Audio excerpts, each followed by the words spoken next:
and welcome to Easy Gluten Free. Today I'll be showing FaveHealthyRecipes.com how to make these chocolate raspberry whoopie pies. Now, in case you're not quite sure what a whoopie pie is, they're shaped like a big sandwich cookie that has a creamy filling, and the cookies themselves have more of a cake-like consistency than anything else. Now, the classic version is done with a chocolate cake that's usually filled with either a vanilla or marshmallow cream, and that version's fantastic.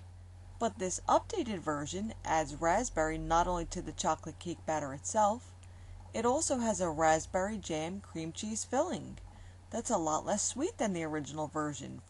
Alright, to make this you're going to need 1½ cups of gluten-free Bisquick.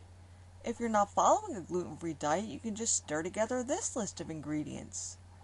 You'll also need a ½ cup of unsweetened cocoa powder that's been sifted, 1 stick of unsalted butter that's been softened, 1¼ cups of brown sugar firmly packed, 1 large egg, 1/2 cup of milk, 7 ounces of Greek yogurt, 1 teaspoon of vanilla, and 2 teaspoons of raspberry extract.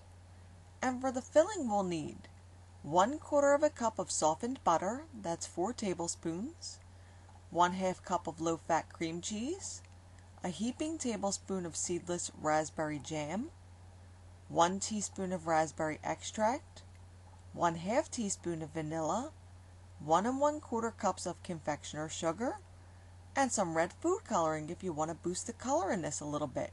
Alright, now to make these, first preheat the oven to 350 degrees and line 2 baking sheets with parchment paper. Now in a large bowl, whisk together the gluten-free Bisquick or flour mixture, whichever you're using, with the cocoa powder and set it aside. Now, using a stand mixer or a hand mixer, beat together the butter and brown sugar until light and fluffy, then scrape down the bowl, add the egg, and beat until well combined. Scrape down the bowl again with a rubber spatula, add the milk, Greek yogurt, and both the vanilla and raspberry extracts, and beat until everything's smooth and well incorporated. Then add the dry ingredients mixture to the bowl. Beat it at a low speed until everything's combined, then scrape down the bowl and beat it at a medium speed for 2 minutes or until you have a smooth, thick batter. Now spoon mounds of the batter onto the prepared pans. I used a large cookie scoop with a volume of just over 2 tablespoons and spaced the cakes about 2 inches apart on the sheet.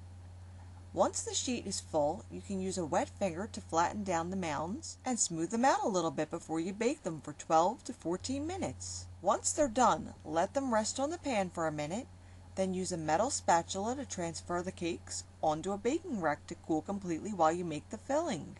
Now for the filling, you're just going to want to stir together all of the filling ingredients except for the confectioner's sugar until it's as smooth as you can get it.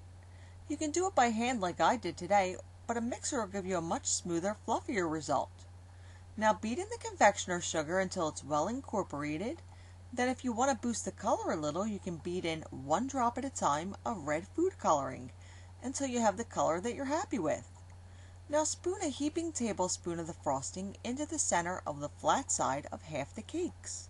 Then very gently top off the filled cakes with the remaining cakes. At this point the icing's not very firm, so it'll be really easy to squish it to the edges of the whoopie pie with a little gentle pressure on the top cookie.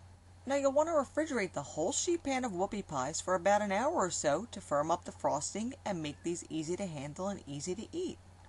Unless of course you're making this for a special occasion. Then you can dress them up a little by piping on a few lines of white chocolate or more of the frosting that you filled them with if you want. And then these are ready to serve.